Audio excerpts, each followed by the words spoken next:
Olá, me chamo Carla Madureira e sou professora do Departamento de Geografia da UFRJ. Participo, junto com outros três professores, do Laboratório de Espaço de Sensoramento Remoto e Estudos Ambientais. Estou lá nesse departamento, junto com esse laboratório, desde 96. E junto, ao longo desse tempo todo, pude formar muita gente que está trabalhando comigo em estudos variados de sensoriamento remoto. Hoje aqui estamos uma boa parte desse grupo, através de alunos de graduação, mestrado e doutorado, dentro de uma roda de conversa. Nosso objetivo é falar um pouco de sensoramento remoto, chamar a atenção de muitas de suas potencialidades e, mais do que tudo, trazer também a nossa experiência, ou seja, pesquisas que são feitas dentro do âmbito do nosso laboratório, no departamento, na UFRJ. De uma forma geral, essas nossas pesquisas vão estar o tempo todo falando de produtos de sensoramento remoto. Esses produtos, antes de qualquer coisa, eu queria colocar para vocês que envolve dados de diferentes naturezas e diferentes tipos também. No primeiro momento, quando a gente escuta falar de sensoramento remoto, a gente associa isso à palavra satélite, mas não necessariamente. Essa é a primeira ideia que a gente gostaria de desconstruir. Ou seja, o sensoramento remoto está atrelado simplesmente ao ato da gente poder fazer medições à distância. Mas essa distância pode ser traduzida em poucos centímetros, até muitos quilômetros ou até anos-luz, dependendo das áreas do conhecimento que vão estar associadas a esses tipos de dados. A outra palavra que vem muito fortemente associada ao sensoriamento remoto é imagem. Mas também queremos desconstruir isso, porque nem todo produto de sensoriamento remoto é necessariamente na forma de uma imagem.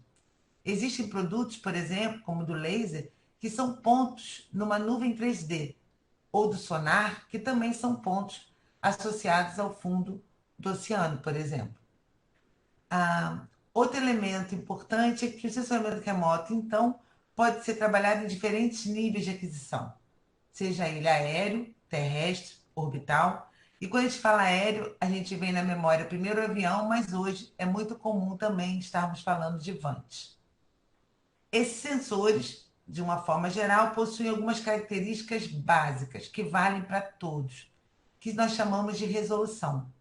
Existem resoluções que são espaciais, ou seja, associadas ao quanto detalhado que fica os elementos que são representados. Resolução temporal, que está associada ao quanto que a gente consegue voltar numa mesma área e obter novamente dados. Existe a resolução que está associada à família, conjunto enorme de respostas que a gente pode ter de um mesmo conjunto da superfície, de dados da superfície. E existe também outros tipos que têm a ver com quanto que a gente consegue detalhar essa profusão de informação através de cores, tons, enfim, muito importante na hora de interpretar esses produtos. Considerando todo esse universo de imagético ou não imagético, oriundo desse sensoriamento remoto, a gente tem hoje, e cada vez mais, áreas de conhecimento que são fortes usuárias desses dados. Essas áreas do conhecimento buscam analisar fenômenos diversos. Mas que fenômenos podem ser esses? Nós temos fenômenos antrópicos e naturais, voltados para áreas urbanas, rurais, ambientais. Então, nós temos, na verdade, um universo muito grande de fenômenos e que apresentam características ou podem apresentar características bastante diversas. Nós temos fenômenos que são lentos e que precisam de uma observação contínua para que a gente consiga perceber mudanças. Por outro lado, podemos ter fenômenos que são muito rápidos, fenômenos que ocorrem de uma forma da noite para o dia e que a gente precisa de um esquema de monitoramento que nos permita observar essa dinâmica. Então, aqui, hoje, nós vamos trazer algumas questões transversais a essas áreas do conhecimento e de forma que esses alunos, que já são jovens pesquisadores, possam, junto comigo, trazer para todos vocês um pouco desse universo. A primeira pergunta que eu faço, e vai para esse grupo aí, é o quanto que a gente consegue entender desse início de sensoramento remoto que se configura e o quanto nós podemos confiar nesses dados.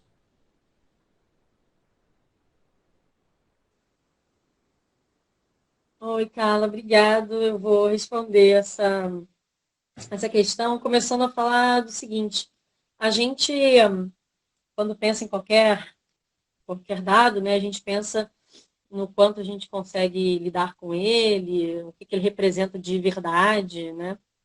E para a gente entender como que o sensoriamento remoto se conversa com essa verdade, né? É legal a gente entender que o quanto a gente consegue extrair do sensoriamento remoto depende do processo de construção de cada estudo e de cada produto. Em princípio, eu vou falar um pouco de imagem, mas eu vou concluir com uma lógica que ela funciona para as questões dos outros produtos que não são imagéticos, não são de imagem. E por quê? Porque existe um contexto onde o sensoriamento remoto ele se insere, que é muito forte, que é o contexto da história da produção de imagens do mundo, que é uma história muito entrelaçada com a história da geografia como ciência, da consolidação da geografia como ciência. E as imagens, elas durante toda a nossa história, na verdade, como humanidade, ela tem uma relação muito forte com a apresentação de conhecimento de forma sintética. A imagem tem esse poder sobre a gente. E não foi diferente nesse momento especial, a partir do Renascimento, durante toda a modernidade, né, até o século XX, até hoje, na verdade, em que a imagem ela toma um status muito importante. Ela se torna basicamente um referencial de lógica para esse período todo. E aí a gente vê que a geografia entra aí porque o geógrafo ele se torna o descritor desse mundo. Então ele está sempre associado a essas imagens que começam a ser produzidas e consumidas em grande escala a partir desse período. E aí a imagem ela tem um status de testemunho da realidade do mundo, né? Ela tem esse lugar de descrição. E aí a lógica que está dentro nesse universo, desse momento, é de que a gente busca lógicas de ordenamento, de harmonia, né? Achar uma ordem e de totalidade também, né? De que existe o caos, mas na verdade se você juntar o caos de forma ampla, conseguir ver com uma totalidade, você vê uma unidade, uma ordem, né? Uma certa conjunção harmônica.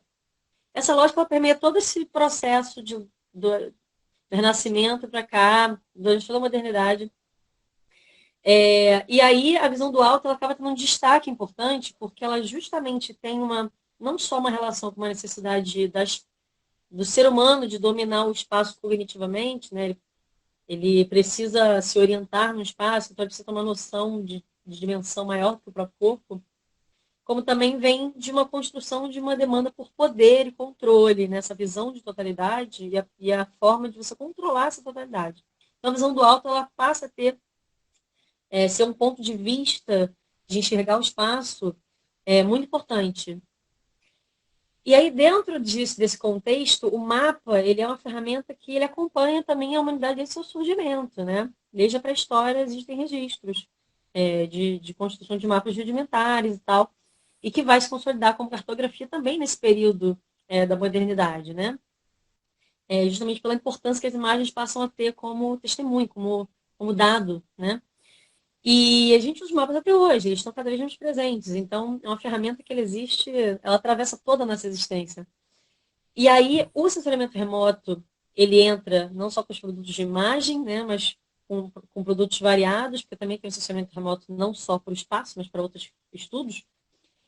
Mas no que tange a imagem, porque ele é muito forte na questão da imagem, a imagem ela representa muito do sensoriamento remoto, ela tem um vínculo com esse lugar, com esse background histórico da imagem, tem um poder específico. E aí ela toma esse papel de quadro-síntese, de conseguir abstrair do alto, né, as formas, você vê de uma outra forma, que não é do nosso corpo aqui, da nossa existência. Tem essa visão de totalidade, você tem uma impressão a partir do sensoriamento remoto, que já é uma junção do voo, né, com a fotografia, que depois vai evoluir para outras formas de imaginamento, captura de dado, Você não tem mais só uma questão de uma lógica de testemunho nesses produtos, mas de evidência. Eles tomam um status maior, que a imagem, a foto, né, que no início a fotografia vai surgindo, ocupando esse papel, muda esse status para uma coisa de mais evidência, como uma verdade absoluta, é uma verdade objetiva, ela se torna assim, né? Só que a grande questão é que o que acontece com o estacionamento remoto? Apesar de existirem milhões de tecnologias para tudo, inclusive no estacionamento remoto tem centenas, é, a gente tem que entender que tudo é um processo de codificação e decodificação. Então, não só existe essa história filosófica e material de fundo para o surgimento do estacionamento remoto, como técnica, como ciência, mas também a sua consolidação, a sua estruturação, ela depende de códigos específicos da construção dessas imagens, a partir do sensor, do que você constrói como objeto a ser estudado, e como você constrói a relação entre esse objeto estudado e aquilo que você recebe numa imagem. Né? Os pixels, eles são os elementos mínimos principais que compõem a imagem digital. E aí já estou falando do digital porque hoje é a maior população de, de representantes do sofrimento remoto, né? As imagens digitais. E aí essas unidades mínimas, e até isso vale para outras formas de captura de dados do sofrimento remoto, elas vão oferecer uma configuração específica para fazer para mostrar aquele dado, né? Necessariamente no imageamento, o pixel ele vai ter essas resoluções todas que a Carla falou, é, vai também se relacionar com algumas outras questões como a atmosfera, as condições ambientais. Então tudo isso vai ser levado em consideração para você criar relações conceituais com o seu objeto. Bom, e aí entram diversas questões, não só a respeito dessas relações, como a escala, que objetos, que fenômenos são enxergáveis, em que escalas, será que a gente pode escalonar as coisas, transferir lógicas para outras escalas, as correções geométricas e atmosféricas implicam em quê? Nessa produção extração dessa informação, vamos dizer extração, né?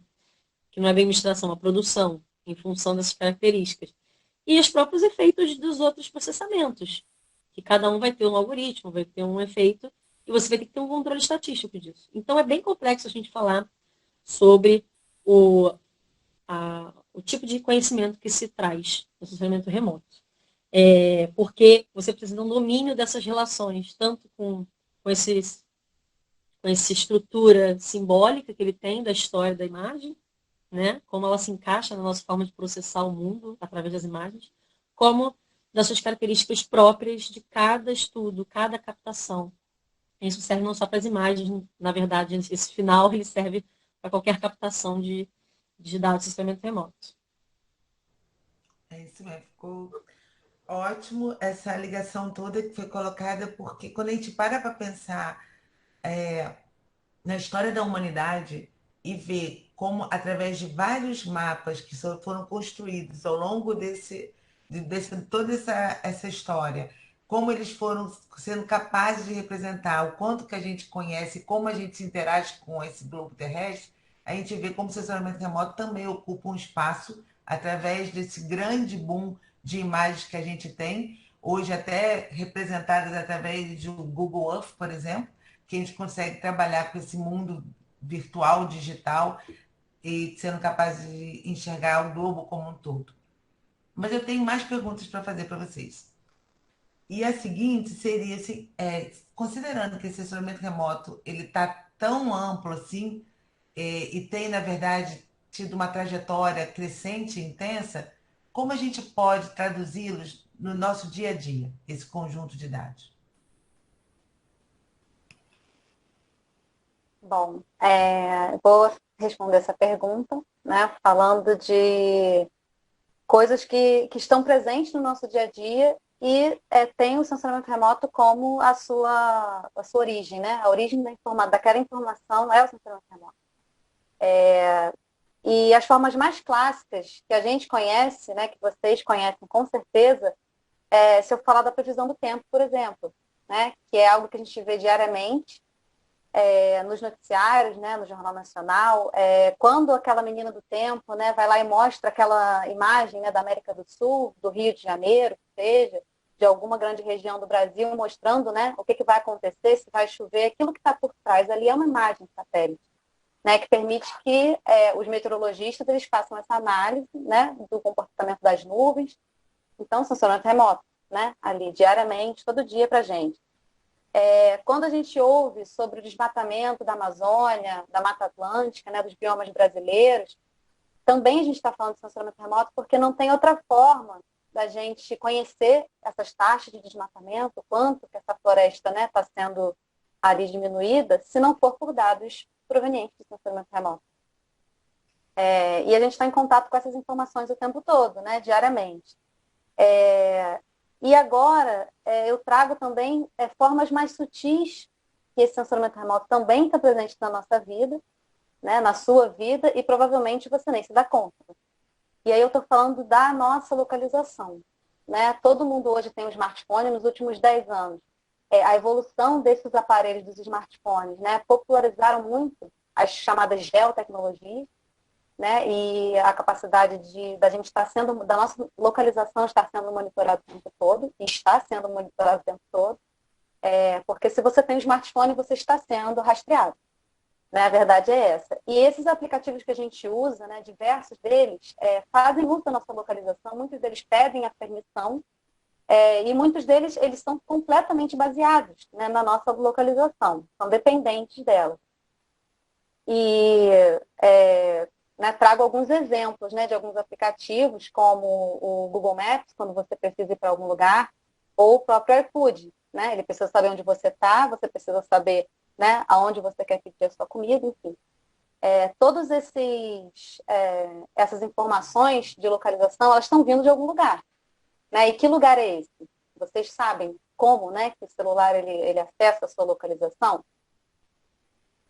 Então, pegando um gancho aí do que a Júlia está falando, os nossos dispositivos, eles recebem esses sinais. E hoje, principalmente falando sobre localização, isso é feito através do sistema de GNSS, né, que a gente conhece, tem mais intimidade com o GPS, e que ele permite tanto esse georreferenciamento, né, tanto o sensor, o dispositivo, ele é capaz de te localizar no espaço, então ele te diz, ele consegue dizer onde você está, por onde você andou, ele detecta toda essa movimentação a partir do momento que ele está conectado com esses aplicativos. Então, ela deu esses exemplos do iFood, do Uber, né, o Google Maps, tem os aplicativos de relacionamento que também estão aí, né, como é que você consegue conhecer pessoas, como é que ele sabe qual o raio que você está de uma outra pessoa. Então, isso tudo está presente na detecção de fenômenos. Ela disse, né, a previsão do tempo, como é que é feito, né? O jornal, ele te diz, o jornalista te fala todos os dias, se vai chover, qual a probabilidade, como é que isso é feito, né? São dados remotos, são dados de sensores remotos, e eles conseguem detectar isso, eles conseguem perceber isso, monitorar isso. Os dados de desmatamento, quando a gente vê aí no noticiário que está crescendo, está diminuindo, como isso está acontecendo, são dados provenientes dos sensores remotos. E recentemente, né, meninos? Recentemente, toda aquela polêmica em relação a o quanto que o lockdown funcionava ou não, e Sim. como esses dados foram utilizados, e criou uma discussão, inclusive ética, em relação a isso, porque é possível monitorar exatamente a mobilidade urbana. E isso também é traduzido no trânsito, quando a gente entra no Google Maps e quando ele indica que está tudo engarrafado ou não, é também da mesma natureza o conjunto de dados relativo à mobilidade, né? Mesma coisa. Por exemplo, na pandemia, né, a gente vê esses dados de Covid, como é que eles sabem espacialmente, onde tem mais casos, como é que eles são capazes de detectar, quais são os bairros com mais casos, quais são, isso tudo também é feito via esses dados de funcionamento remoto. É tudo nosso, né? É tudo a gente que fornece o tempo todo. Isso é, sobretudo, muito interessante e na minha opinião, não tem volta, assim. Tipo, esse é o futuro. Não tem um retrocesso nisso. Assim, a gente está só avançando e sendo rastreado e monitorado o tempo inteiro. Pegando esse gancho de alguns exemplos específicos, o sensoriamento remoto ele é muito usado também para cobrança de imposto por algumas cidades, em relação, por exemplo, imposto sobre área construída. Existe certo monitoramento em algumas cidades para saber a área construída, se está havendo construções, e muito pegando isso que a Maíra falou, da visão de cima, que às vezes a pessoa acha, vou construir no meu terreno e ninguém vai ver, porque ninguém entrou aqui. Mas essa informação ela pode estar disponível, você está construindo no seu terreno a partir do imageamento. Outro exemplo, pegando o gancho dos aplicativos, é como essas informações sobre você vale dinheiro. E as empresas usam isso para planejar políticas de marketing e campanhas de marketing. E você, inclusive, pode conscientemente ceder mais informações sobre você. É o caso do Google Rewards. Você pode se cadastrar e, baseado no seu perfil de compra, por onde você anda, você pode responder perguntas, inclusive sobre como você pagou suas compras. E, a partir disso, você ganhar dinheiro e crédito no Google Play.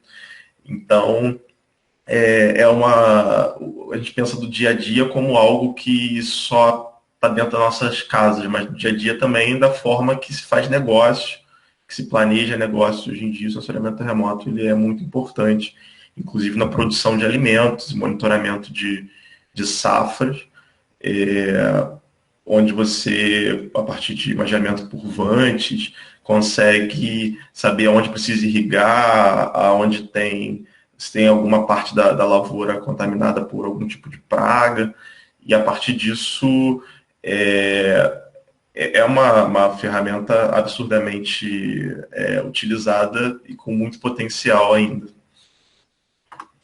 Sim, e a gente tem visto realmente essa profusão de imagens nas diferentes mídias, né? Livros, jornais, TVs, enfim, cada vez mais. Mas em relação à floresta, ou mais especificamente as florestas brasileiras, o que a gente pode falar? Bom, Carla, quem vai responder essa pergunta sou eu e bastante pessoas aqui também. Quando a gente pensa no Brasil, né, um país continental, e a gente vê que o quanto essa cobertura natural é importante, né? Grande parte dessa cobertura natural pertence às florestas.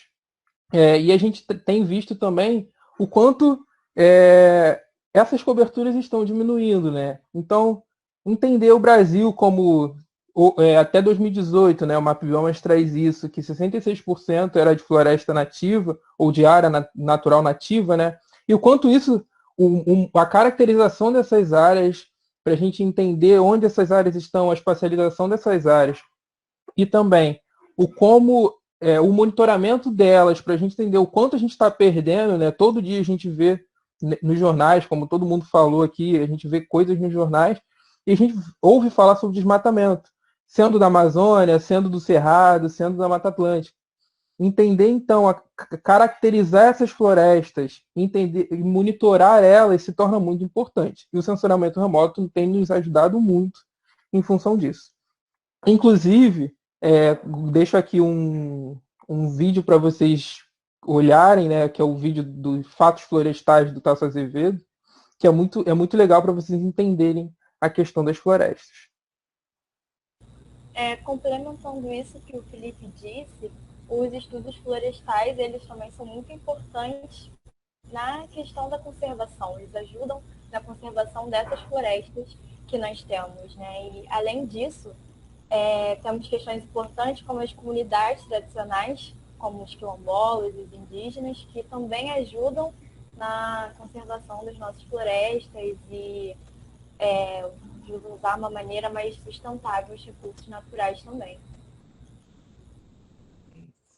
E aí, como é que a gente, só complementando um pouco, como é que a gente vai estudando floresta, né? Como é que a gente pode estudar floresta através de sensoramento remoto?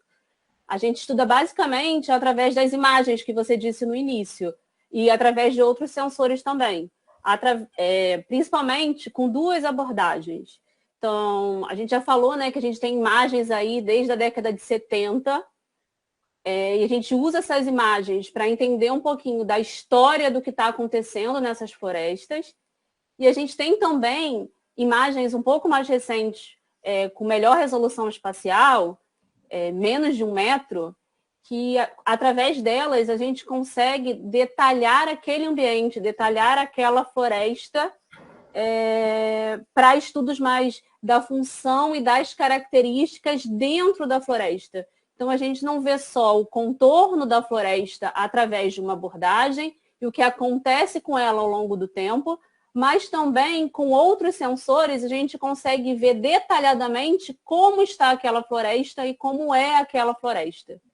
E é interessante que o nosso laboratório vem fazendo essas duas abordagens em diferentes biomas brasileiros. E aí tem uma galera aí que pode falar melhor do que eu, como é que a gente vem abordando isso nos diferentes biomas, né? Exatamente. O nosso grande carro-chefe do laboratório sempre foi a Mata Atlântica, né? E hoje a gente está expandindo cada vez mais para outros biomas. Mas a Mata Atlântica, ela dá um fio, se a gente for pensar na própria caminho do laboratório, da maior parte das orientações, é um fio, né, de diversos projetos, diversos dissertações, teses, iniciações científicas ligadas à Mata Atlântica. Então, esse bioma vem sendo estudado em diversos lugares, de diversas formas. A gente pode falar de projetos como foi o ProBio, de mapeamento da Mata Atlântica em si, que deu origem a diversas outras políticas, tanto de conservação para Mata Atlântica em âmbito nacional, né? A Mata Atlântica tem uma diversidade latitudinal muito grande, uma diversidade de altitude também muito grande. Então é um bioma com características também continentais, né? E sem falar nos diferentes ecossistemas que estão incluídos neles. Outro projeto, e aí mais recentemente a gente pode falar do Olho no Verde, que a gente já pega a caracterização da Mata Atlântica no ProBio a partir do Landsat, né, imagens de 30 por 30 metros. Agora aqui no Olho no Verde, usando imagens de alta resolução, altíssima resolução, na verdade, né, chegando a 30 centímetros, onde a gente tenta detectar desmatamentos muito pequenos no estado do Rio de Janeiro. E junto com ele, todo o mapeamento da floresta do estado, né, para a gente trazer como hoje, qual a porcentagem de floresta do estado do Rio de Janeiro, entender onde essas florestas estão, quais são as áreas de maior concentração, onde ela é matriz, onde ela é mancha, em todas essas questões. Então a Mata Atlântica ela traz grande parte das pesquisas foram focadas e hoje a gente está expandindo muito mais. E aí aqui eu posso trazer diversos trabalhos e também trabalhos focados nos ecossistemas.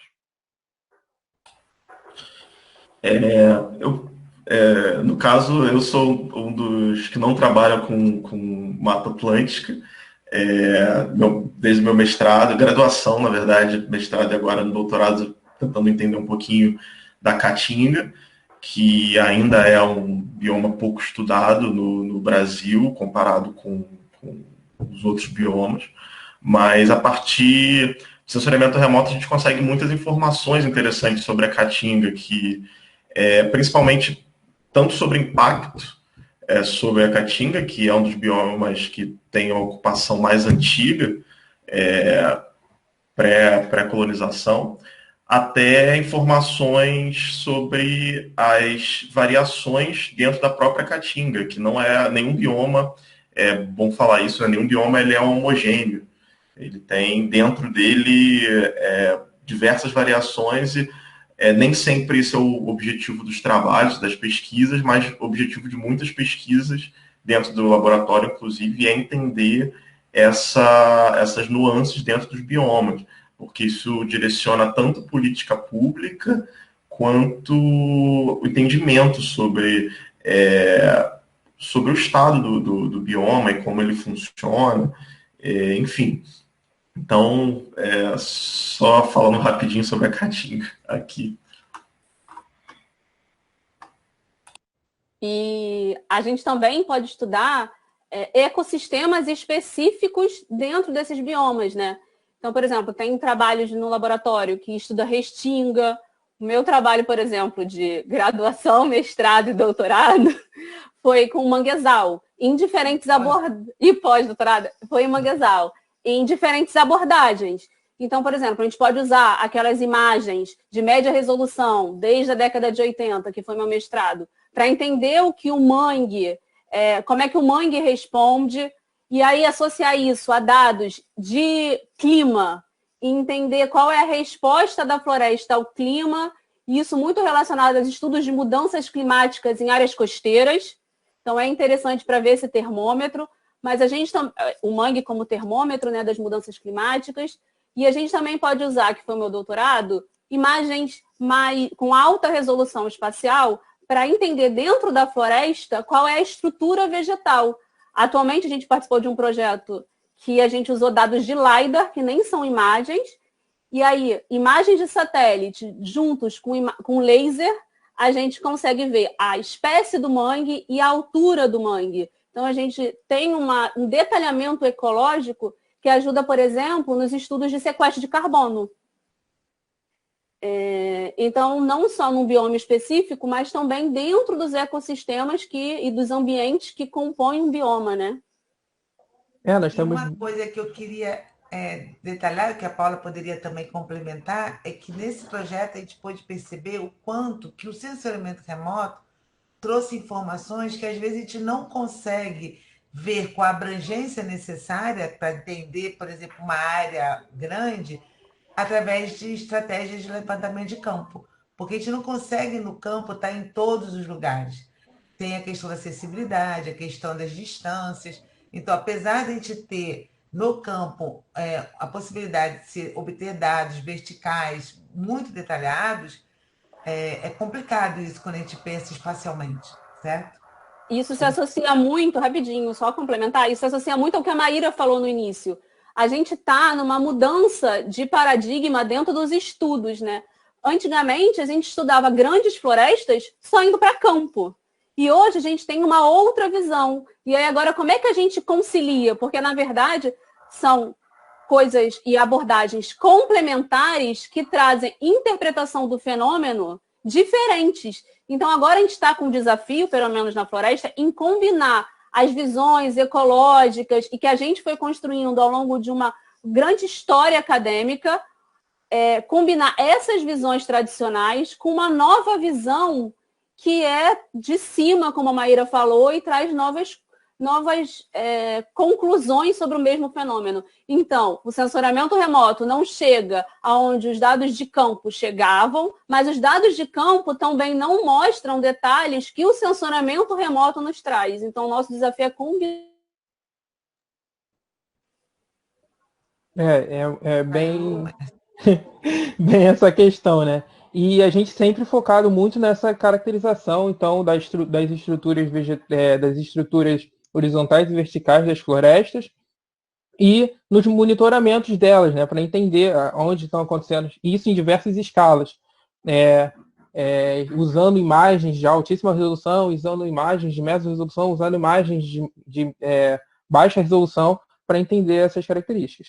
E a gente também agora, além da Caatinga do Diego e a Mata Atlântica e os ecossistemas, né, como o mangue, a gente também agora começou a estudar a Amazônia, ligada muito a essa questão prioritária, né, de entender esse desmatamento, entender o que essa paisagem desmatada está se tornando. Isso está muito ligado também à minha tese, que tem como objetivo entender esses padrões de mudança no ambiente da Amazônia Legal, pensando na gestão do território amazônico, né, frente a essas áreas protegidas, das suas trajetórias evolutivas, as trajetórias, né? Então, o que essa paisagem está virando, né? Na identificação, então, dessas funções novas da paisagem pós-desmatamento, suas novas métricas, e assim projetando áreas vulneráveis, né, e prioritárias para a conservação. E dessa forma, várias outras pesquisas individuais vêm surgindo e fortalecendo o laboratório nesse bioma. Uma das pesquisas que são da ramificação do Felipe está sendo a minha, do Danilo e da Clara, que aí a gente está realizando essa pesquisa para analisar os limites ambientais e políticos da Amazônia. E aí a gente quer identificar as perdas florestais no espaço num período de 34 anos. Isso vai ajudar a gente a entender não só o que ocorre, o que ocorreu, mas os melhores recortes espaciais temporais para se analisar o desflorestamento da Amazônia, né? E para isso a gente usa a cobertura florestal anual do Map Biomas, aquela plataforma. E aí, com isso, é possível criar um mapa com as taxas de supressão florestal para cada estado que compõe a Amazônia Legal. E a partir de uma análise de dados, é possível também identificar o que ocorre especificamente nas áreas protegidas, que já é mais especificamente a minha iniciação científica, que estuda qual seria o padrão do desmatamento dentro dos territórios na Amazônia Legal, né? Não seria todo o bioma da Amazônia, seria apenas o que se encontra dentro do Brasil. E, a partir disso, entender por que em alguns locais ocorre um avanço maior do desmatamento do que em outros. E qual é o papel dessas áreas que protegem, né, que são unidades de conservação, terras indígenas, quilombolas nisso, já que elas têm esse papel de impedir, né, esse desmatamento.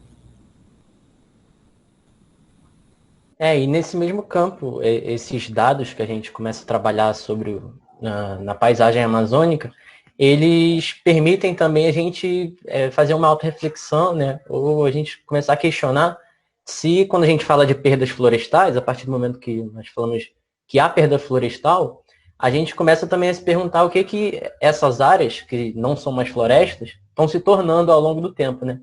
E aí que, como o Felipe já disse também, a gente tem uma abordagem muito grande em trajetórias evolutivas da paisagem, que é a minha abordagem de iniciação científica, né? Que a gente tenta contar uma história, basicamente monitorando o uso e a cobertura do solo ao longo do tempo.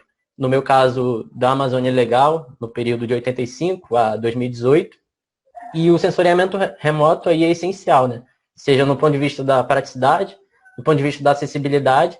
E a partir do momento que a gente começa a contar essa história dessas paisagens amazônicas, a gente, lendo esse passado, começa a projetar alguns futuros, né? Começa a ver algumas possíveis áreas de vulnerabilidade, né? E aí, a partir daí, possíveis áreas de interesse, seja da urbanização, seja da agropecuária, ou seja mesmo até da agricultura, né?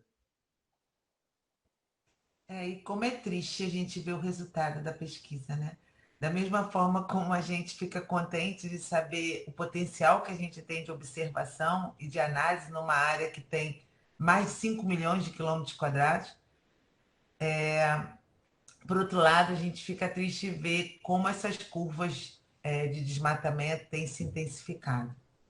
Mas o Brasil ele tem uma matriz grande de floresta ainda, e também tem uma matriz agrária grande e significativa, né? Nessa faixa daí que envolve pelo menos a floresta amazônica.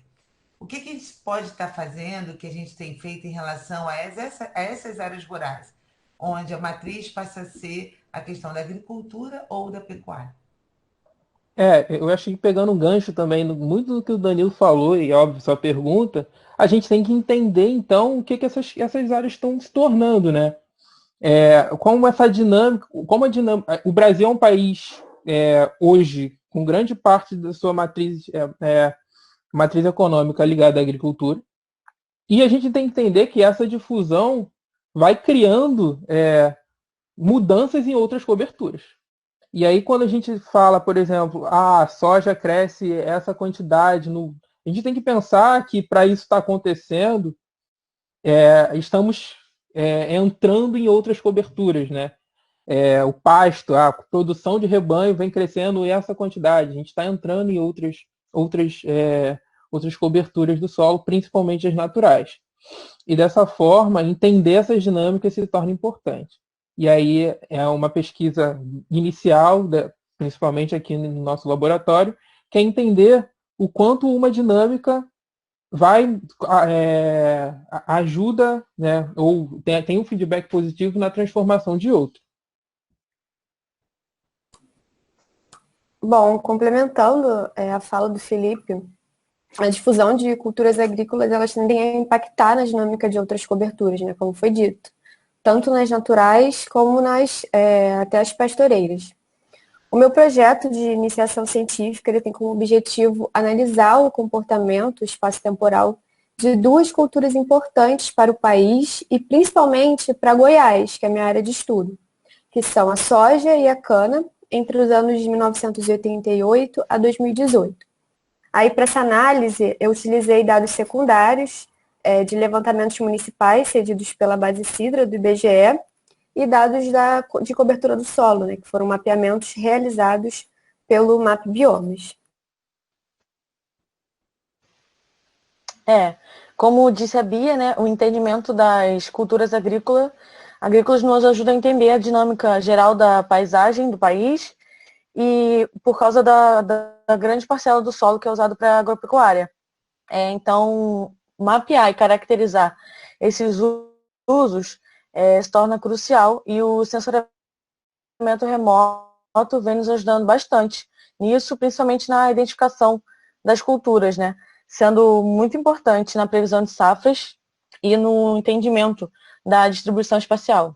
Então, o meu projeto de iniciação científica tem como objetivo trazer esses descritores advindo de imagens de sensores remotos para auxiliar nesses processos de diferenciação, primeiro criando uma biblioteca que consiga caracterizar essas culturas no tempo, no espaço e espectralmente. E vou começar assim com a Bia, com a cana e com a soja, mas pode expandir para outros tipos de cultura. Isso é muito importante, porque nós estamos falando agora, né, de tipos de cobertura que possuem uma dinâmica grande, diferenciada, e que às vezes são tipos de coberturas difíceis de a gente perceber quando a gente pega uma imagem de um instante, mas que acabam ficando mais fáceis de serem diferenciadas, como os meninos estão falando, quando a gente observa no tempo. Ou seja, porque a dinâmica dessas coberturas possui uma assinatura própria. Ou seja, a cana tem a sua assinatura temporal, enquanto a soja tem a sua assinatura temporal. E é essa busca que está tentando se encontrar e estabelecer para ajudar na classificação. E é isso que a Amanda acabou de falar, que seria a nossa biblioteca. Mas, saindo da floresta, passando pelas áreas rurais, nós também temos um outro tipo de cobertura que é muito importante de ser acompanhada, que são as áreas urbanas. E o que nós temos feito em relação a ela?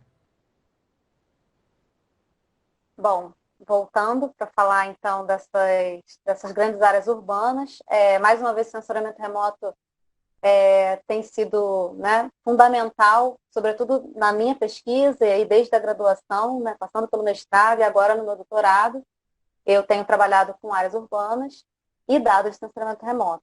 E em relação a essas grandes áreas, né, o sensoriamento remoto ele é fundamental para ajudar a gente a contar a história delas, né? As cidades elas avançam sobre diversas coberturas, né, na superfície, avançam infelizmente sobre áreas naturais, né, principalmente, mas e o sensoriamento remoto é fundamental para ajudar a gente a contar essa história dessa mancha urbana, dessa grande cidade, como que ela se deu, como que se deu essa expansão urbana ao longo desse tempo.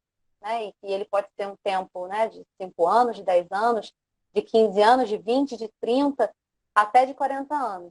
Hoje, o que permite muito a gente contar a história dessas manchas urbanas, e o que tem me permitido trabalhar com esse alvo, né, da superfície terrestre, é uma grande série de imagens, né, disponível gratuitamente na internet, que são as imagens do grupo de satélite Landsat. Né? Alguns amigos aí falaram desse satélite, né, das imagens dele. Eu tenho feito uso deles, né, constantemente nas minhas pesquisas. E o Landsat ele permite que a gente viaje há praticamente 40 anos atrás, né? Tendo imagens desde a década de 70. E as áreas urbanas, elas têm uma dinâmica muito grande, né? Algumas mais, outras menos. E através das imagens a gente consegue ter acesso a como que ela era, né? E como que ela está. E, em algumas situações, traçar tendências, né? Qual a tendência dessa mancha? Quais são os vetores preferenciais, né? Estou falando de direção da mancha urbana, né? Para onde que ela está indo, preferencialmente. E essas informações, elas são extraídas a partir das imagens de satélite, né? Através de determinados tratamentos e programas de computador específicos, a gente consegue delimitar essa mancha, calcular sua área, né? Enfim, o seu perímetro, a métrica que a gente precisar, e dessa forma contar a história dessa mancha urbana, né, da onde que ela veio e para onde que ela está indo.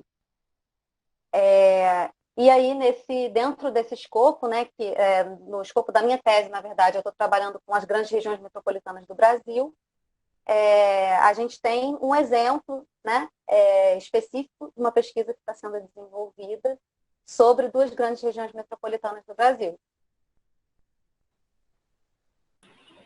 Então, como a Julia disse, a gente está desenvolvendo uma pesquisa que tem como objetivo, num período de 34 anos, entender quais os caminhos preferenciais, qual o ritmo e como se dá a expansão, né, da malha urbana das regiões metropolitanas do Rio de Janeiro e de São Paulo, que a gente pretende com isso, né, conseguir analisar as diferenças e as coisas que elas têm em comum, sabendo que são as 2 regiões metropolitanas de grande relevância em escala nacional, e também são 2 regiões metropolitanas que são muito integradas, né, entre si, se relacionam muito. Essa relação é muito marcada pelos grandes fluxos que acontecem entre essas 2 regiões metropolitanas. E aí, para isso, a gente vai produzir mapas e gráficos que consigam, né, que façam a gente conseguir visualizar didaticamente, né, de certa forma, as alterações que essas regiões metropolitanas tiveram ao longo do tempo, né, ao longo desses 34 anos. E aí a gente procura, né, com esses dados que a gente obteve, que a gente produziu, conseguir responder a questões, como eu já disse no início, né, de como se deu, os caminhos e o ritmo, né, que é o nosso objetivo principal. Muito bom, meninos, muito bom. E, por fim, quando a gente pensa que a gente é capaz não só de diagnosticar, mensurar, acompanhar tudo que vem acontecendo e através de uma base histórica, ou seja, a gente consegue identificar o que está hoje e olhar para trás, a grande pergunta e como olhar para frente? É possível, tendo uma base sólida de dados, pretéritos, a gente poder dar saltos e ajudar na elaboração de cenários? Oi, Carla. Pegando o gancho das falas até aqui, né, principalmente na parte de urbano, eu começo respondendo que sim. Sim, é possível a gente estimar cenários futuros. É possível a gente prever o futuro, aí no caso falando mais especificamente de áreas urbanas, que é particularmente que nós temos trabalhado, uma linha de pesquisa também que o laboratório tem feito ultimamente. Mas cabe o pensamento de que, na verdade, você prever, entre muitas aspas, o futuro, na verdade, não é um processo místico, a gente não envolve cabala, coisas do tipo, a gente envolve aí um processo que, na verdade, ele trabalha com o dinamicismo dessas áreas, observando tendências passadas, estimando elas para o presente, e assim expandindo-as para o futuro. Na verdade, uma observação de tendências. E elas só podem ser feitas compreendendo que a gente vive num planeta que é um sistema completamente dinâmico, interligado, interconectado. Então, todas as esferas terrestres, né, a litosfera, a hidrosfera, a atmosfera e tudo mais, elas são interligadas entre si. Então, há um dinamicismo muito alto entre elas. E é justamente essa maneira dinâmica de existência desses fatores que nos permitem entender que quando a gente insere ou exclui alguma variável do meio ambiente, o futuro, ou daqui a um certo tempo, vai ser modificado de acordo com a exclusão ou inserção de outras variáveis. Então, o objetivo, quando a gente pensa numa modelagem aí futura ou alguma coisa do tipo, ela envolve mais na compreensão de quais as variáveis ambientais, né, físicas ou construídas também, que influenciam ou não a expansão de novas áreas urbanas, suas retrações e todas as suas relações que também podem ser feitas aí para a floresta, que foram alguns dos outros temas que nós trabalhamos. Dessa forma, a gente consegue falar muito dessas escalas que nós também começamos lá atrás falando, da Maíra e das suas falas iniciais, que é integrar a escala espacial e temporal numa imagem, né? Ou seja, o pixel, que é essa menor unidadezinha da imagem, ela deixa de ter aí uma informação que seria somente uma classe ou uma informação espectral, que a gente chama, para passar a ter uma posição no tempo e a sua composição no espaço e tempo, né? Ou seja, ela tem um posicionamento e ela pode ser modificada de acordo com a decorrência do tempo, de acordo com a sua variação temporal. Então, esse, como um todo, é o processo não determinístico, né? As variações, a expansão urbana é um processo não determinístico. Se a gente for pensar, por exemplo, que uma mudança hoje na legislação ambiental, ela pode influenciar como será o futuro, de maneira que a gente não consegue prever. Assim como a construção de um grande empreendimento também seria um bom exemplo. O Comperge aqui no estado do Rio de Janeiro, ele é um bom exemplo de alguma coisa que nós não conseguiríamos inserir num modelo dinâmico. Então, a gente consegue prever como seria. São tendências, mas elas não são tendências que estão completamente alheias a esse tipo de mudanças não previsíveis. Mudanças de legislação, por exemplo, elas não são totalmente previsíveis nesse sentido. Só que existem diversas maneiras de se fazer uma previsão. Essas previsões, o sensoriamento remoto como um todo, a gente não tem muitas tecnologias que nascem no sensoriamento remoto. O próprio sensoriamento remoto, ele nasce muito de tecnologias baseadas nas guerras, né? E a modelagem dinâmica e a previsão futura também é a mesma coisa. Ela nasce muito da ciência da computação. Então, para se fazer uma previsão, a gente tem alguns exemplos, como as previsões que são feitas por aprendizado de máquina, que são os tipos de aprendizado supervisionado. Trazendo isso para uma realidade mais concreta, é a mesma coisa quando você é criança, né? E aí o seu pai, sua mãe, seus parentes, eles vão lá e apontam e falam, olha, filho, aquele é um cachorro. Olha, filho, aquele é um gato. O que isso quer dizer? São pessoas que já conhecem um padrão e eles supervisionam o seu conhecimento para que você consiga entender outro tipo de padrão. Também acontece muito hoje em dia no Google, né? Lá no Google Fotos, onde ele pergunta, essa pessoa é tal pessoa? E aí você vai lá e confirma ou não.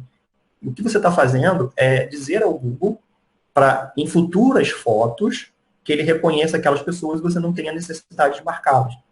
Assim também com aquele CAPTCHA, né? Quando você vai lá e escreve, eu não sou um robô, e você clica ali, também aparece, selecione os semáforos, selecione os carros. Na verdade, você está ensinando aos algoritmos do Google o que seria um carro, o que seria um semáforo, quais seriam as suas preferências. Isso permite que ele faça uma predição daquelas coisas que você mais se interessa. É a mesma coisa na Amazon, quando você vai lá e escolhe um tipo de livro e a Amazon determina quais seriam os prováveis livros que você gostaria de ler, e assim eles fazem previsões.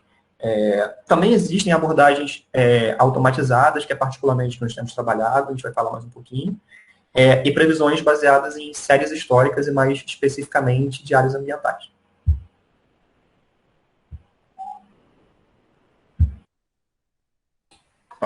Basicamente, pegando o gancho do que o Vandré falou sobre séries históricas e como se pode prever, é interessante, né, que ele falou que não é um modelo determinístico, e realmente a gente não trabalha com certezas, a gente trabalha com cenários, porque como ele mesmo falou que está tudo interligado, diversas decisões, diversos fenômenos têm implicação se aquela tendência vai se concretizar ou não. Então é muito comum em pesquisas de aquecimento global, de previsões futuras, você ter cenários distintos, um cenário médio, um cenário catastrófico, um cenário não tão catastrófico assim. E a mesma coisa com o crescimento de cidades e outros padrões. E as séries históricas são fundamentais, porque a partir das séries históricas a gente consegue modelar esses cenários e entender assim quais os fenômenos são dependentes de outros para tal fenômeno acontecer. Isso parece meio confuso, mas um exemplo seria a abertura de estradas. Se você tem uma área, uma mancha florestal, a forma que ela vai ser alterada vai ser completamente diferente se no meio da mancha passar uma estrada, mesmo que de barro. Porque a tendência é que haja alterações ao longo da estrada. Significa que essas alterações vão acontecer? Não. mas significa que é uma tendência observável em séries históricas e que provavelmente vai acontecer. Se essa... Claro que eu dei exemplo genérico, isso vai variar tem diversas variáveis que podem ser levadas em consideração. Mas o ponto que eu queria deixar claro é que a gente faz esse tipo de modelagem com séries históricas. Quanto mais completa e quanto mais dados a gente tem, maior a nossa capacidade de fazer um cenário coerente, ou cenários coerentes, que não necessariamente vão se concretizar porque são cenários. Basicamente isso que eu queria contribuir. Isso. E o Vandré, ele comentou sobre abordagens automatizadas, né?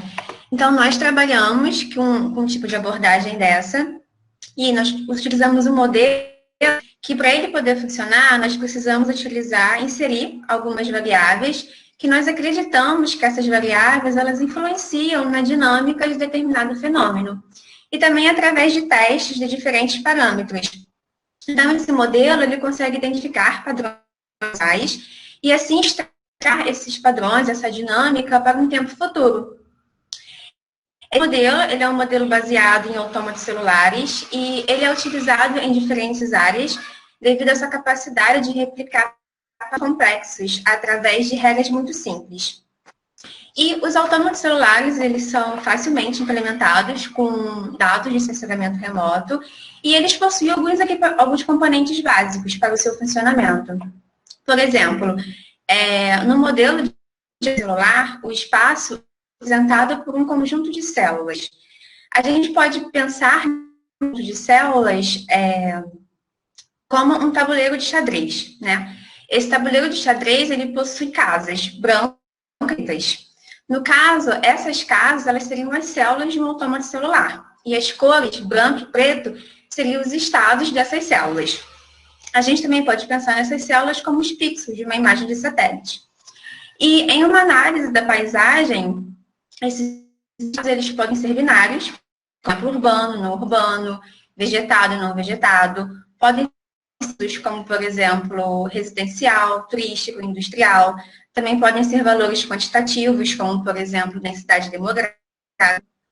Então, cada célula desse tabuleiro, ele possui uma vizinhança.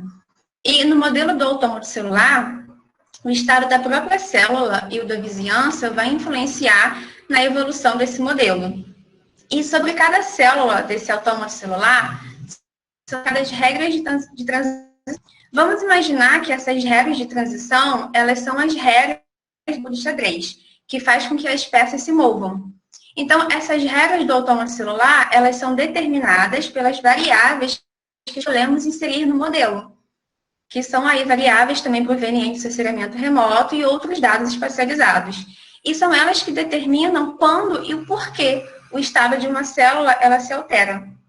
Por fim, nós precisamos validar esse modelo e identificar quanto ele se aproxima da realidade que a gente está investigando, quais são suas limitações e desse modelo para ele responder às nossas suposições. E aí só depois a gente consegue gerar essas simulações.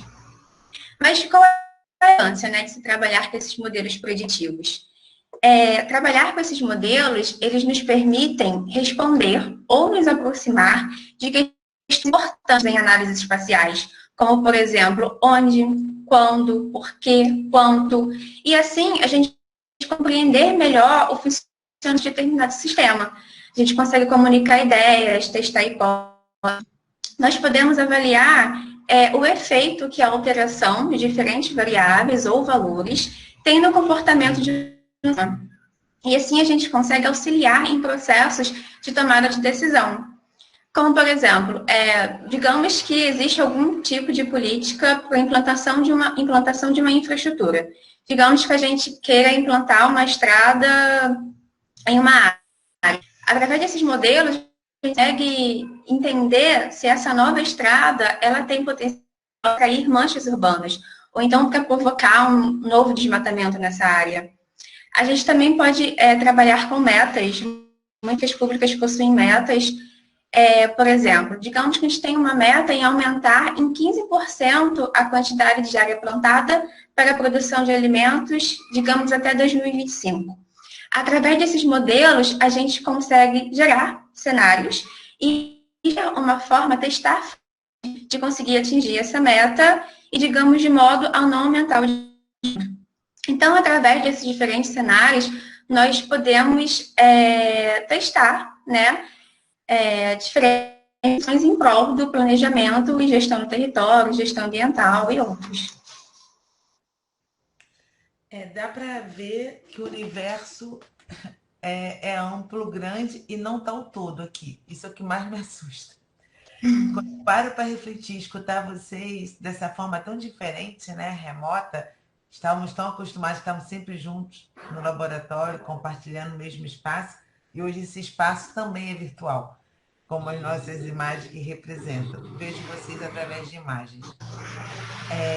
E eu vejo aqui que, para fazer jus a todo o meu conjunto variado de linhas de pesquisa, ainda falta uma pesquisa iniciando, que é sobre as favelas do Rio, que está sendo trabalhada e do qual a gente objetiva contribuir para tentar, de uma certa forma, representar essas áreas.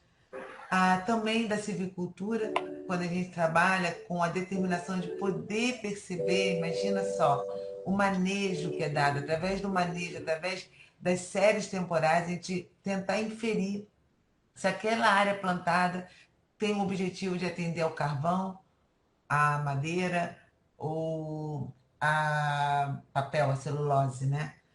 E como essas tantas, nós temos ainda estudos que, de forma indireta, o sensoramento remoto pode contribuir para análise do tipo da situação que se encontra comunidades tradicionais. Então, temos um leque amplo, eu estou falando só da minha pessoa. Como eu disse, existem outros professores que também no laboratório trabalham com sensoramento remoto, voltados para outras áreas do conhecimento. Esse é um leque muito grande. Queria chamar a atenção que, apesar de inicialmente a gente estar dentro de uma corrente que a gente chama de focada no espaço, né? Inicialmente a gente trabalhava buscando esses padrões para contribuir com as análises espaciais, a gente tem outras tantas pesquisas, que também de alunos que estão aqui e outros que não puderam fazer parte, que trabalham com a perspectiva temporal mesmo, ou seja, essa nova linha de sensoramento remoto, onde essas assinaturas passam a ser outros tipos de padrões, onde as segmentações deixam de ser espaciais e passam a ser no tempo. Nós temos a Isabela aqui, que está trabalhando, começando um pouco dentro da sua programação de mapeamento na nuvem e tentando trazer parte de estudos dessa natureza. Temos também a Camila, que não pôde estar aqui, e outros que vão começar a fazer dessa natureza. O Luiz Felipe, que também não pôde estar aqui. Depois eu queria abrir para vocês, enfim, uma pergunta que eu também nem eu sei direito como responder, mas eu queria escutar os anseios, que é sobre as perspectivas futuras. A gente eu trabalho há muitos anos, não vou dizer quanto, com sensoriamento remoto, e vejo com muito orgulho, através de vocês, muitos de vocês já estão comigo há muito tempo, outros há menos tempo, e uma das coisas que a gente tem de característica no laboratório é a profundidade com que vocês ficam ali dentro, e por isso vocês hoje são capazes de falar como profissionais da área de pesquisa. Nós temos aqui um leque muito diverso de alunos de iniciação científica, de alunos já, professores já, como eu, colegas de trabalho, que estão se transformando em colegas de trabalho, como tantos outros já se transformaram. O que mais a gente tem para pesquisar?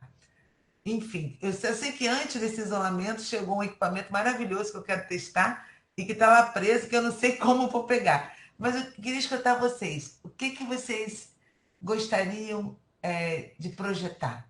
Não só através do autômato celular, mas através, além, né? Ao infinito e além, em cima do sensoramento remoto. A gente até voltou para trás, né? Estamos tentando entender quem foi que deu o nome para isso tudo. Enfim, tá aí, Alberto. Alguém quer falar alguma coisa? Um medo, alguma angústia? Eu gostaria de falar, né, que basicamente todo mundo que a gente tá começando a trabalhar aqui muito com os dados secundários também, né? E o quanto é importante a análise desses dados. Então, assim, o pessoal do urbano, o pessoal dos autômatos, eu na Amazônia, o pessoal da Mata Atlântica, a gente tem trabalhado muito com dados de sensoriamento remoto, mas que já são entregues os mapas para a gente. Mas isso não é o final, né? A gente precisa analisar essas coisas, entender os padrões, entender como muita gente falou aqui, o quando, para onde, o quanto isso vem acontecendo.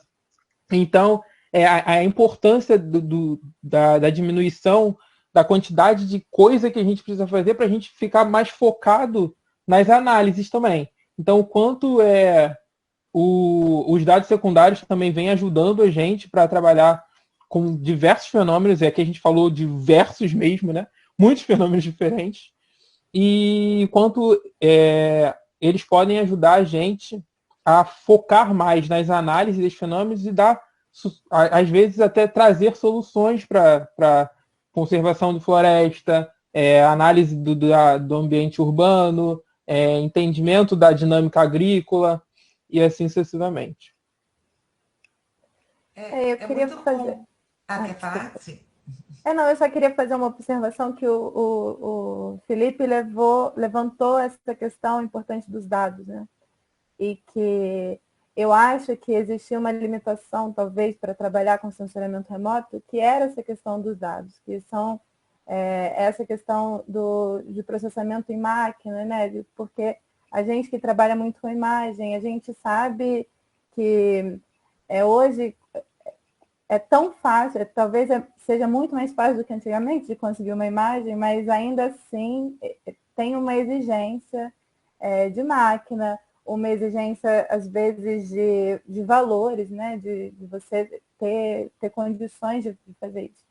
E aí a gente está falando de perspectivas futuras, e aí isso casa um pouco com a minha linha de pesquisa hoje, que eu estou querendo trabalhar com o Google Earth Engine, que eu acho que vem um pouco para resolver, não resolver 100%, mas ele te dá essa alternativa de trabalhar com dados em nuvem. Então, que não mais necessariamente eu preciso, para obter uma imagem, eu tenho que estar com ela no meu computador, eu tenho muita exigência de máquina. Eu hoje consigo fazer esses dados, fazer esse processamento de dados, ter a aquisição desses dados, classificar a imagem, caracterizar talvez biomas, né? Isso tudo em nuvem. Essa eu acho que é um avanço e até de uma certa forma, você dissemina mais essa cultura do sensoriamento remoto, né? Que permite que mais pessoas tenham acesso a isso, mais pessoas consigam fazer isso.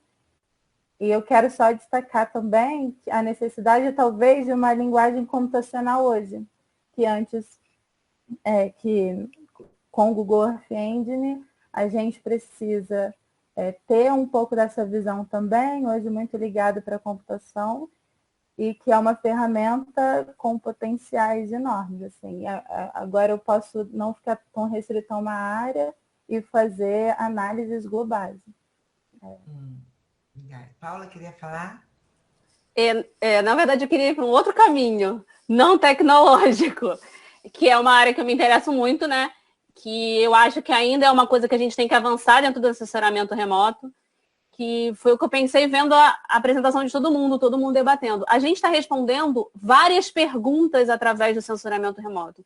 A gente está indo de encontro a várias ações e perguntas que agora só são respondidas com sensoriamento remoto. Tem pergunta que a gente faz hoje para problemas ambientais que a gente não pensa soluções que não sejam usando o sensoriamento remoto.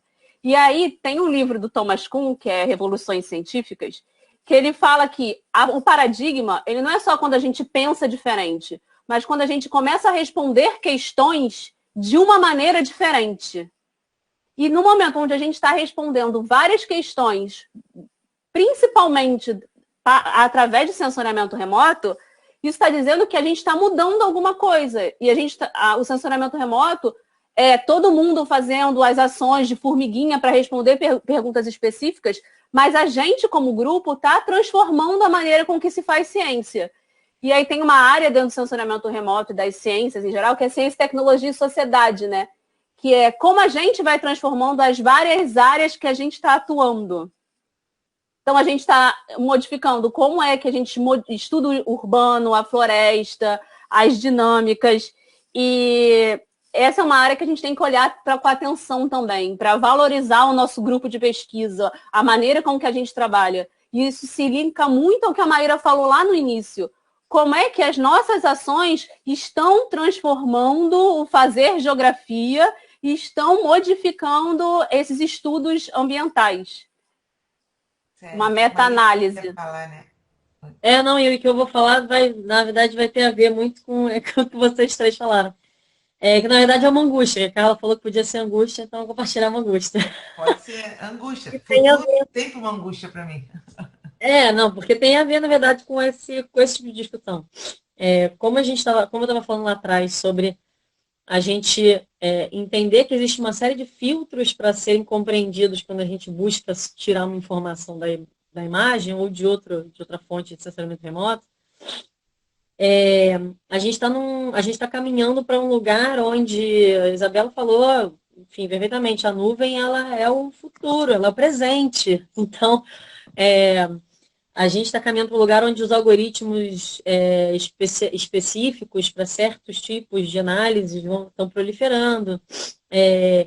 E a tendência, me parece, é claro que eu acho que é legal a gente ter uma leitura mais aprofundada sobre isso, mas me parece que a tendência é não só que as analistas e pesquisadores, porque nem todo analista vai ser pesquisador, e tudo bem que tenha lugares diferentes na produção de conhecimento, a tendência é que essas pessoas estejam cada vez mais verticalizadas num certo tipo de técnica, cada vez mais distantes do conhecimento dessas multiplicidades de filtros para compreender essa realidade da imagem, do dado, né? Então, e aí automatizar certos processos e perder o controle estatístico dessas múltiplas formas de vincular um saber, no caso, um fenômeno, a uma imagem, né? Não existe... vocês falaram vários conceitos, Mata Atlântica, Amazônia, mancha urbana, tudo isso são conceitos que a gente constrói. E a gente tem que entender que tantos filtros epistemológicos, técnicos, a gente está usando para criar essa relação. A tendência para o futuro é que fico angustiada de saber que a gente perde cada vez mais o controle disso e fica parecendo que o dado é mais objetivo, quando na verdade não é. A gente está acrescentando mais e mais filtros sem controle. Mas é uma possibilidade, a gente não pode perder de vista essa análise. Sim, o próximo que queria falar é Diego, é isso? Isso. Não, eu queria mais falar sobre, nessa onda do Google Earth Engine e de outros programas que você pode processar em nuvem, a capacidade de processamento, que sempre foi um grande problema do sensoriamento remoto, que a gente às vezes tinha muito dado disponível, mas humanamente a gente não tinha como analisar aquilo, e a questão de infraestrutura. Se não tivesse um computador muito bom e muito caro, você não conseguiria processar, e às vezes até com um computador muito bom, muito caro, demoraria dias para processar um conjunto de dados muito pequeno comparado com o que a gente pode processar hoje em dia em nuvem. E também pode selecionar uma série de imagens enorme, selecionar só as imagens sem nuvem ou com menos nuvem, uma coisa que até pouco tempo atrás você tinha que ir no olho vendo e baixando, e isso ocupava espaço no computador, ocupava espaço de processamento. Então, a gente tem outros desafios agora, que é lidar com esse conjunto de dados que foi produzido aí nas últimas décadas, que é enorme. E isso muda um pouco o nosso paradigma também de como analisar os fenômenos, foi o que a Carla chegou a comentar antes, né? Que isso permite a gente usar o tempo como uma variável muito mais presente do que a gente sempre trabalhou, porque as classes agora podem ser classes de variação, de mudança, cada vez mais sutis, né? Então, só complementando aí o que vocês falaram sobre processamento. Antes de passar a palavra para o Vandré, que é a próxima, é que nós falamos isso tudo, mas não usamos a palavrinha-chave chamada Big EO Data, ou seja, que é o grande volume de dados de observação da Terra. E agora, por isso que é tão premente, como vários de vocês comentaram, eu já tenho mais de 40 anos de imageamento da superfície terrestre, considerando ela global, não é de pequenos espaços, não. Analisando ela de forma global, porque de pequenos espaços a gente tem muito mais que 40 anos. E temos as fotografias aéreas, etc. Mas pensando de forma global, são mais de 40 anos de imageamento e como a gente lidar com todo esse conjunto e tentar extrair daí uma gama de informações que antes eram impossível de se analisar, de se entender, se interpretar e se analisar. Enfim, próxima palavra, André, né? Eu vou compartilhar um pouco dessa angústia também, me conectar um pouco com o que a Paula falou, que é justamente isso. A gente está vivendo uma época que paradigmas morrem e nascem muito rapidamente, né?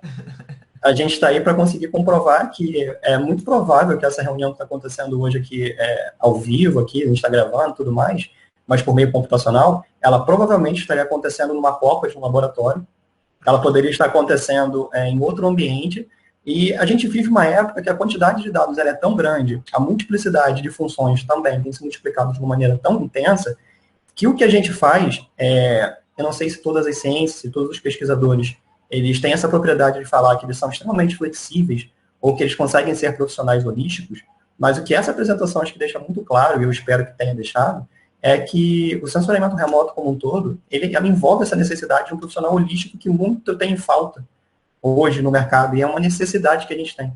Porque muitos escritores, muitos pesquisadores, eles têm dito que essa multiplicidade, essa quantidade de dados, ela tem especializado cada vez mais os pesquisadores. Então, as pessoas são elas são muito exclusivas da área que elas pesquisam. Mas a gente consegue ver aqui, por exemplo, quanto que a gente consegue avançar nessas áreas, quanto que elas são conectadas, né? Tem muita conectividade. Todo mundo aqui falou sobre espaço, tempo, onde, como, sobre superfície terrestre. Então, não tem como olhar floresta se não olhar agricultura, não tem como olhar esse se não olhar o urbano. Então, eu acho que esse ponto, eu espero que daqui para frente, né, aí o sensoriamento, não só o sensoriamento remoto, como todas as outras ciências, consiga se adaptar cada vez mais a esse tipo de situação, a esse tipo de necessidade que a gente está vendo aí se desenvolver, e não sei se todo mundo vai ser capaz de se adequar ou acabar sendo engolido por uma onda que, se a gente não se preparar, ela vai ser maior do que a gente, vai se transformar num grande Godzilla e não de areia que está vindo lá. Aí, porque a gente consegue monitorar também. Nem de gafanhoto, né? Nem de gafanhoto. Mais alguém quer falar alguma coisa? Ou a gente está finalizando a nossa roda de conversa? Não? Estou esquecendo ninguém, não? Então, para finalizar a nossa roda de conversa, primeiro tem que agradecer ao Festival de Conhecimento da UFRJ que nos deu essa oportunidade. Em plena pandemia, estamos todos sedentos de abraço, da Copa, como o Vandré lembrou, onde a gente toma o nosso cafezinho diário lá no laboratório e a gente compartilha um pouco da pesquisa individual de cada um aqui, que deu para ver que tem uma variedade bem grande, né? O Festival do Conhecimento nos deu essa oportunidade de pensar essa modalidade. E olha que, como eu falei, nós somos uma parte do todo, mas é uma parte bastante representativa e eu fico muito contente de estar partilhando isso aqui com vocês. Temos aqui, como eu falei inicialmente, alunos de diferentes níveis acadêmicos. Mas todos vocês tiveram fala muito firme, muito clara com relação ao que vocês estão fazendo. E eu fico muito feliz. Então, acho que o que tem que falar agora para completar a nossa roda é só dizer que é um orgulho de saber que toda essa pesquisa é feita dentro da UFRJ, dentro do Instituto de Geociências, dentro do Departamento de Geografia, e mais especificamente lá na sala I012, no Laboratório e Espaço de Sensoriamento Remoto e Estudos Ambientais, certo? A gente está torcendo para esse momento acabar logo e podemos nos encontrar agora pessoalmente. Mas uma coisa é certa, estamos aprendendo a falar desse jeito, virtualmente, e quem sabe que o mundo nos aguarda, né? Não? Acho que é só isso. Um beijo grande aí. Como é que a gente termina isso? Que eu não sei. Um beijo. Um beijo grande.